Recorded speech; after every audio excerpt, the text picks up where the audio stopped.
Boarding military transports is all nice and dandy, and it's going to be my main income for quite some time. But in the end we want to take over bigger ships. They have substantially more decks you have to fight your way through, and to make things worse there are also more enemies present on each deck, and skill checks get harder too. The overall difficulty of a boarding operation can be guessed from the ship's price in the compendium. TMs start out with 2 decks of enemies. The big M2 dreadnoughts cap out roughly at 11 decks. Deployments on such big ships take considerably more time and will slowly grind your forces down. Your team is often numerically superior on individual decks, but heavily outnumbered if you count the whole ship. Good equipment is needed to succeed inside capital ships. New Marines will come with a crappy basic loadout, and you're going to have to use that for your very first missions. We need a special resource to be able to improve equipment. It is called scraps, and we are only getting it with boarding to begin with. Just accept the fact that you will likely lose some men until then. My long-term strategy in terms of equipment looks like this. I will design an armor that likely keeps my soldiers alive on TM boarding missions. I will then continue to board those until I have enough scraps to craft the best gear for a team of 12 Marines. This will enable boarding frigates, and getting scraps is going to be a lot quicker after that. I can then slowly equip my whole army with this high-end gear and start boarding destroyers when I have 20 Marines to go. By going straight for the best gear, you don't have to design intermediate equipment that gets obsolete and requires an upgrade again. You can use it the entire game. 3 parts of your Marines' equipment are customizable: body armor, their weapon, and the bullets that they are firing. Body armor can have 2 benefits. Every soldier has 5 health points in total. When he gets hit in a firefight, he will lose up to 4 of those health points, so they usually hit the dirt after the second hit. Now, body armor can reduce all incoming damage to 1 point, and it can also provide an additional armor health pool up to 10 points. Only after this pool is depleted, the Marine will take health damage, and even then only 1 at a time. So armor can theoretically increase a Marine's survivability from getting 2-shotted to tanking away 14 hits before checking out. But armor will also only work if it's thick enough. It comes in 6 protection levels. Level 1 will stop bullets with a kinetic energy of up to 1000. Level 2 up to 2000 and so on, up to 6000 at level 6. On impact, the projectile's penetration value will be compared with the armor's protection level. If it isn't sufficient to block it, the bullet will go through that poor guy faster than Grandpa Pete's chili. This means it's like wearing no armor at all, and the armor's health pool will still be stripped away by 1 point. There are 3 types of weapons: caliber 1, 2 and 3. Caliber 1 can be described as submachine guns. They have low penetration and range, but a high rate of fire, large magazines, and they are easy to handle. Caliber 2 are your semi-auto rifles. Medium penetration and range, medium rate of fire, medium magazine size, medium handling.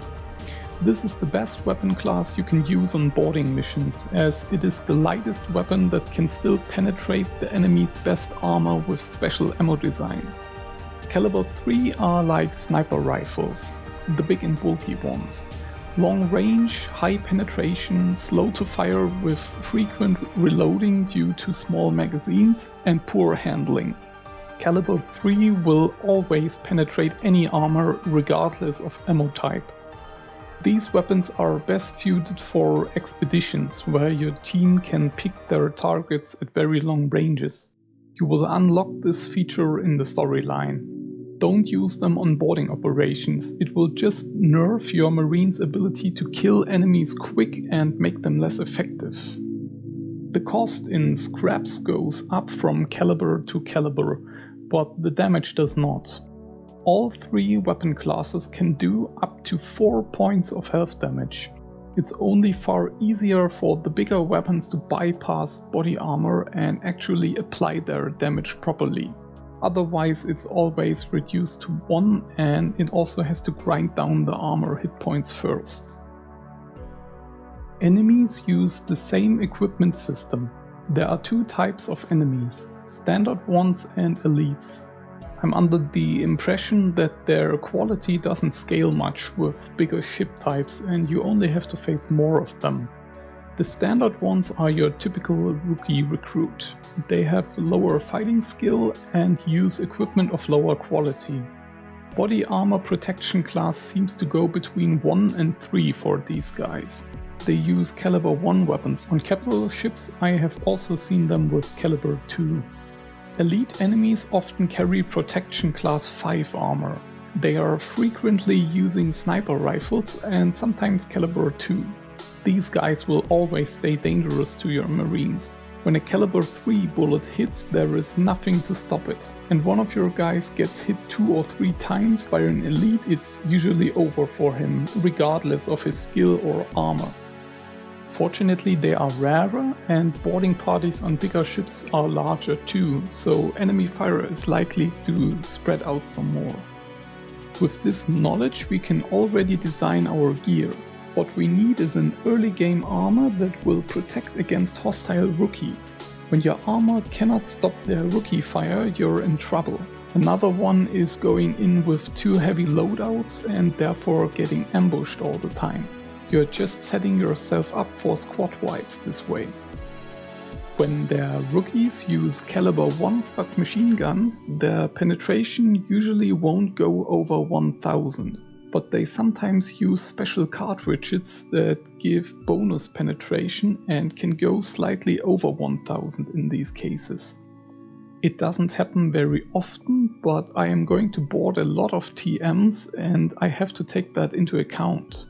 So you're going to need protection class 2 armor to defend against standard fire on all TM ships.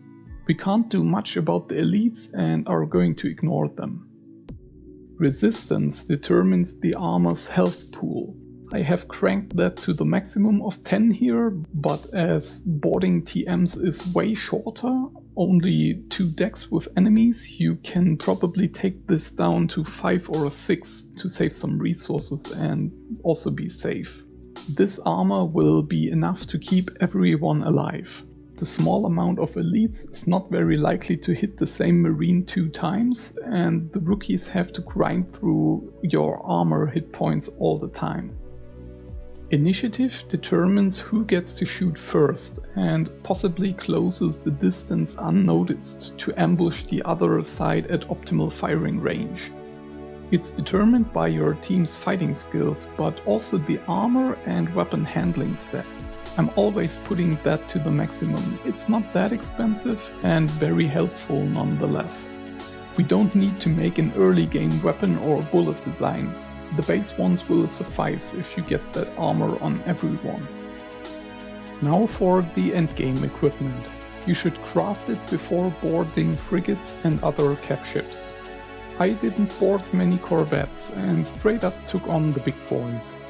Design a caliber 2 weapon and crank up all stats to maximum except optics. This is not needed and increases the cost very much. Boarding is always close quarters and your marines will be skilled enough to land nearly all shots without this upgrade anyway. Armor is simple because we are going for the best one possible. Set everything to maximum. This gives you protection against all incoming caliber 1 and 2 hits, but caliber 3 will still penetrate. Also take the best initiative bonus.